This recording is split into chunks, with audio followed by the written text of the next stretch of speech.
Budget സമ്മേളനത്തിന് മുന്നോടിയായി parliament അനക്സിൽ സർവകക്ഷി യോഗം ചേരുന്നു. രാഷ്ട്രപതിയുടെ നയപ്രഖ്യാപന പ്രസംഗത്തോടെയാകും നാളെ പാർലമെന്റ് സമ്മേളനം തുടങ്ങുക. നയപ്രഖ്യാപനത്തിന് ശേഷം സാമ്പത്തിക സർവേ ധനമന്ത്രി ഇരുസഭകളുടെയും മേശപ്പുറത്ത് വയ്ക്കും. ഫെബ്രുവരി 1-നാണ് ബജറ്റ് അവതരണം. ജിഷ്ണു കൃഷ്ണൻ ചേരുന്നു. ജിഷ്ണു, എന്താണ് വിശദാംശങ്ങൾ?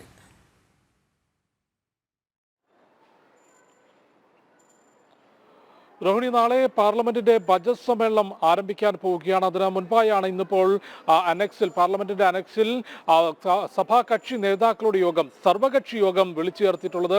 കേന്ദ്ര പാർലമെന്റ് കാര്യ വകുപ്പ് മന്ത്രി കിരൺ റിജിജു, ഒപ്പം പ്രതിരോധ മന്ത്രി രാജ്നാഥ് സിംഗ് തുടങ്ങിയവരാണ് സർക്കാരിന്റെ ഭാഗത്തുനിന്ന് പങ്കെടുക്കുന്നത്. ഒപ്പം മുതിർന്ന കേന്ദ്രമന്ത്രിമാർ, വിവിധ കക്ഷികളുടെ നേതാക്കൾ തുടങ്ങിയവരെല്ലാം തന്നെ സർവകക്ഷി യോഗത്തിൽ പങ്കെടുക്കുന്നുണ്ട്. സഭാ സമ്മേളനത്തിന്റെ സുഗമമായ നടത്തിപ്പിന് എല്ലാ കക്ഷികളുടെയും സഹകരണം ആവശ്യപ്പെടുന്നതിനാണ് ഇത്തരത്തിൽ സർവകക്ഷി യോഗം വിളിച്ചു ചേർത്തിട്ടുള്ളത്. യോഗത്തിന് ശേഷം കേന്ദ്ര പാർലമെന്റ് കാര്യ വകുപ്പ് മന്ത്രി കിരൺ റിജിജു ഉൾപ്പെടെയുള്ളവരുടെ പ്രതികരണങ്ങൾ നമുക്ക് മുൻപിലേക്ക് എത്തും. തീർച്ചയായും സഭാ സമ്മേളനത്തിന്റെ സുഗമമായ നടത്തിപ്പിന് എല്ലാ കക്ഷികളുടെയും സഹകരണമായിരിക്കും സർക്കാരിന്റെ ഭാഗത്ത് നിന്ന് ആവശ്യപ്പെടുക. പ്രത്യേകിച്ച് കഴിഞ്ഞ കുറച്ച് സഭാ സമ്മേളനങ്ങൾ പരിശോധിക്കുമ്പോൾ സഭയുടെ നടപടികൾ പൂർണ്ണമായും തടസ്സപ്പെടുത്തുന്ന രീതിയിൽ മുൻകാലങ്ങളിലും വിവിധ വിഷയങ്ങളിൽ സഭയിൽ പ്രതിഷേധം അറിയിക്കുക എന്നുള്ളത് ഉണ്ടാവുമായിരുന്നെങ്കിലും സഭയുടെ നടപടികൾ പൂർണ്ണമായും തടസ്സപ്പെടുത്തിക്കൊണ്ട് യാതൊരു തരത്തിലും നടപടികൾ മുൻപോട്ട് കൊണ്ടുപോകാൻ പറ്റാത്ത രീതിയിലുള്ള പ്രതിഷേധങ്ങൾ പ്രതിപക്ഷത്തിന്റെ ഭാഗത്തുനിന്നുണ്ടായിരുന്നു. രൂക്ഷമായ വിമർശനം അതിന്മേൽ രാജ്യസഭയിൽ ചെയർമാന്റെ ഭാഗത്തുനിന്നും ഒപ്പം ലോക്സഭയിൽ സ്പീക്കർ ഓം ബിർളയുടെ ഭാഗത്തുനിന്നുമെല്ലാം പ്രതിപക്ഷ അംഗങ്ങൾക്ക് ഏറ്റുവാങ്ങേണ്ടി വന്നിരുന്നു. അതുകൊണ്ട് നാളെ വീണ്ടും സഭാ സമ്മേളനം ആരംഭിക്കുമ്പോൾ എല്ലാ കക്ഷികളുടെയും സഹകരണം സഭയുടെ സുഗമമായ നടത്തിപ്പിന് വേണ്ടി ആവശ്യപ്പെടുന്നതിനാണ് ഇത്തരത്തിൽ സർവകക്ഷി യോഗം വിളിച്ചു ചേർത്തിട്ടുള്ളത്. നാളെ രാഷ്ട്രപതി ദ്രൗപദി മുർമുവിന്റെ നയപ്രഖ്യാപന പ്രസംഗത്തോടെയായിരിക്കും സഭാ സമ്മേളനം ആരംഭിക്കുക. പാർലമെന്റിന്റെ സെൻട്രൽ ഹാളിൽ രാജ്യസഭയുടെയും ലോക്സഭയുടെയും സംയുക്ത സമ്മേളനത്തെ രാഷ്ട്രപതി ദ്രൗപദി മുർമു അഭിസംബോധന ചെയ്ത് സംസാരിക്കും. നിലവിൽ സർക്കാരിന്റെ പ്രവർത്തനങ്ങളെ സംബന്ധിച്ച്, ഭാരതത്തിന്റെ മുൻപോട്ടുള്ള കാഴ്ചപ്പാടുകൾ സംബന്ധിച്ച് വിശദമായ ഉള്ളടക്കം രാഷ്ട്രപതിയുടെ വാക്കുകളിൽ ഉണ്ടാകും എന്നാണ് മനസ്സിലാക്കുന്നത്. ഫെബ്രുവരി 1-നാണ് 2025-26 സാമ്പത്തിക വർഷത്തേക്കുള്ള കേന്ദ്ര സർക്കാരിന്റെ ബജറ്റ് അവതരണം ധനമന്ത്രി നിർമ്മല സീതാരാമൻ നടത്തുക.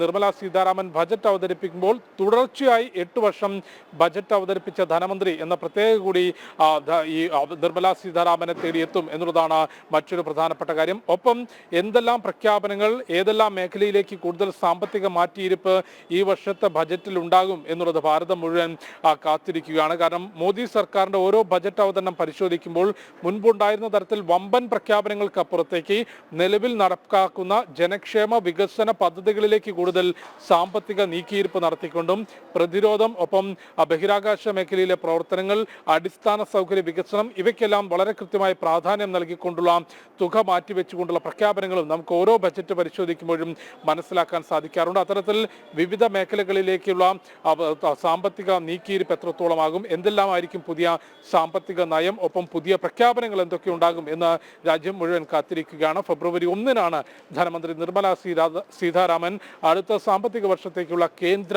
ബജറ്റ് അവതരണം നടത്തുക. ഈ നാളെ മുതൽ ജനുവരി 31 മുതൽ ഫെബ്രുവരി 13 വരെയാണ് ബജറ്റ് സമ്മേളനത്തിന്റെ ആദ്യഘട്ടം. 2 ഘട്ടങ്ങളിലായാണ് സമ്മേളനം നടക്കുന്നത്. ജനുവരി 31 മുതൽ ഫെബ്രുവരി 13 വരെ ആദ്യഘട്ടം നടക്കും. രണ്ടാം ഘട്ടം മാർച്ച് 10